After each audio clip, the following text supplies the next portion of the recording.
नमस्कार, मैं गौरी। स्वागत है आपका। देख रहे हैं आप सी न्यूज़ भारत। खबर नासिक से है। आज दोपहर 3 बजे के बीच तूफानी हवा के साथ यहां भारी बारिश हुई। बारिश की वजह से उमरानी और आसपास के कई किसानों और प्याज व्यापारियों को भारी नुकसान हुआ। बता दें कि 30 गांव का एक युवक प्याज के शेड में शरण लेने गया तो उससे शेड के नीचे दब गया, जिससे उसकी मौत हो गई। किसानों और व्यापारियों को काफी नुकसान हुआ है। घटनास्थल पर दिंडोरी लोकसभा के नवनिर्वाचित सांसद भास्कर राव भगरे ने पूर्व विधायक शिरीष कुमार कोतवाल के साथ उमराने में घटनास्थल का निरीक्षण किया। साथ ही तहसीलदार मिलिंद कुलकर्णी ने भी घटनास्थल का दौरा किया और संवेदना व्यक्त की। तर या ठिकाणी झालेले जे नुकसान आहे हे कधी न भरून निघण्यासारखं आहे, कारण नव्यानेच 1 वर्षभरापूर्वी हे शेड उभारणी करून कुठेतरी नवीन उद्योग व्यवसायाला शेतकऱ्यांनी सुरुवात केलेली आणि ज्यावेळेस अशा आसमानी सुलतानी म्हणजे एका बाजूला आसमानी संकट या ठिकाणी आलेलं आहे आणि त्याने तो शेतकरी कुठेतरी कर्ज काढून ह्या सगळ्या गोष्टी करतो आणि करत असताना ह्या संकटामुळे आज हे शेड जर बघितलं तर प्रचंड त्याची नुकसान आहेत किंवा शेजारी आपण बघितलं की दोन्ही नवीन शेड आहेत. हे झालेलं नुकसान आणि त्याचबरोबर त्या ठिकाणी झालेली जीवितहानी ही या परिसराच्या दृष्टीने अत्यंत वाईट आहे. तर थोडंसं या संदर्भामध्ये मार्ग काढला गेला पाहिजे, कारण भरपाई मिळणं हे फार महत्त्वाचं आहे. कारण तुटपुंजी मदत शासनाकडून मिळून शेतकऱ्याचं किंवा व्यापाऱ्यांचं नुकसान भरपाई होऊ शकत नाही आणि म्हणून याच्यावरती काहीतरी तोडगा चांगल्या पद्धतीचा मार्ग निघणं गरजेचं आहे. लवकरच थोडंसं या संबंधित विभागाशी बोलून आणि काय काय करता येईल त्याची माहिती घेऊन करण्याचा प्रयत्न राहील. धन्यवाद.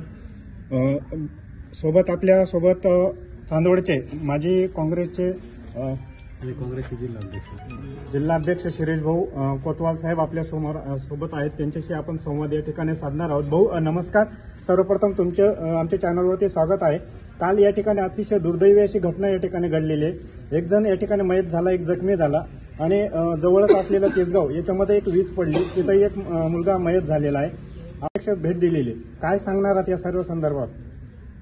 दुर्दैवी प्रसंग आहे. खऱ्या अर्थानं असा प्रसंग व्यापाऱ्यांवर किंवा शेतकऱ्यांवरही म्हणजे दुर्दैवच आहे. कालची झालेली घटना विशेषतः एक तरुण मुलगा आपल्या घराच्याच अंगणामध्ये वीज पडून दगावला. दुसरा मुलगा इथं समोरच्या शेडमध्ये वाऱ्याच्या फटक्यानं किंवा ते शेड खाली पडलं त्यामुळे तो दगावला. ही दोन्ही घटनांच्या बाबतीमध्ये तीव्र वेदना किंवा तीव्र दुःख व्यक्त करतो. परंतु ही झालेली गोष्ट यामुळे नुसता व्यापाऱ्यांना फटका नाही बसला. आज साधारण 2600 रुपयापर्यंत बाजार आहे. ही जर नुकसान झाली नसती तर कदाचित आज हेच कांद्याचे बाजार 3100 रुपयापर्यंत गेले असते. माझी आपल्या माध्यमातून सरकारला विनंती आहे की ज्या पद्धतीनं आपण कृषी उत्पन्न बाजार समित्यांना मदत करतात त्याच पद्धतीनं अशी आपत्ती आलेल्या व्यापाऱ्यांना देखील मदत करणं ही काळाची आणि शेतकऱ्यांसाठी गरजेचं आहे. कारण जर शेवटी ज्या व्यापाऱ्याची मदत होईल ती भर त्याला व्यापारच करावं लागणार आहे. जर त्याला मदत मिळाली तर शेतकऱ्यांवर जो थोडाफार लोड पडतो तो लोड पडणार नाही. माझी विनंती आपल्या माध्यमातून सरकारला की याच्यासाठी खास बाब म्हणून काहीतरी निर्णय घ्यावा. कारण गेल्या वर्षभरापासून कांदा उत्पादक शेतकरी हा मोठ्या संकटाला सामोरं जातोय आणि आता कुठेतरी 2 पैसे मिळायची वेळ झाली. या ठिकाणी नाशिक जिल्ह्यातल्या बहुतांशी कृषी उत्पन्न बाजार समित्यांमध्ये त्या व्यापाऱ्यांचे शेडे पडलेले आणि हा कळत न कळत फटका माझ्या माहितीप्रमाणे शेतकऱ्यांना बसतोय. तर यामध्ये विशेष बाब म्हणून लक्ष द्यावं आणि त्यांना मदत करण्याच्या दृष्टीनं सरकारनं प्रयत्न करावे असंच मी या प्रसंगी म्हणेन. नक्कीच भाऊ, जर बघायला गेलं तर ही अतिशय वाईट दुर्घटना या ठिकाणी झालेली आहे. काल सर आपल्यालाही या ठिकाणून माहिती मिळालेली होती, असं मला माहिती झालेली आहे. जसं मुंबईमध्ये आपण कुठंतरी होता आणि त्या जागेवरती आपल्याला माहिती या ठिकाणी दुर्घटनेची माहिती आपल्याला मिळाली होती.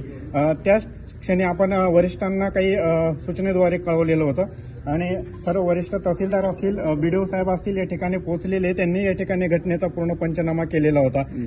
आपण याच्यावर प्रत्यक्ष अजून व्यतिरिक्त काय सांगणार आहात शेतकऱ्यांना? मदतीसाठी अजून तत्पर किती लवकरात लवकर मदत मिळू शकते या संदर्भात काय प्रयत्न असणार आता? काल ही दुर्दैवी घटना घडल्यानंतर मी तहसीलदार साहेबांशी बोलून ताबडतोब पंचनामे करून आणि शासनाची यंत्रणा मदतीला पाठवण्याचं काम केलं. आता ह्या अशा ज्या घटना घडत आहे या घटनांचा देखील समावेश आपत्ती व्यवस्थापनामध्ये किंवा आपत्ती विभागाकडे जर झाली तर तात्काळ मदत करण्याच्या दृष्टीने काही हालचाली करता येतील का? कारण अशा घटना आपत्ती व्यवस्थापनाकडे धरल्या गेल्या पाहिजे. म्हणजे शेतकऱ्यांचं किंवा व्यापाऱ्यांचं होणारं नुकसान हे सगळ्या घटकांना होणारं नुकसान आहे आणि म्हणून आपत्ती व्यवस्थापनाकडे राज्याच्या असो केंद्राच्या असो याच्याकडे हा विषय मांडण्याचं काम मी करणार आहे. धन्यवाद सर. नासिक से सी न्यूज़ संवाददाता सुनील सोनवड़े की रिपोर्ट. इस रिपोर्ट में बस इतना ही. देश दुनिया की बड़ी खबरों के लिए देखते रहिए सी न्यूज़ भारत.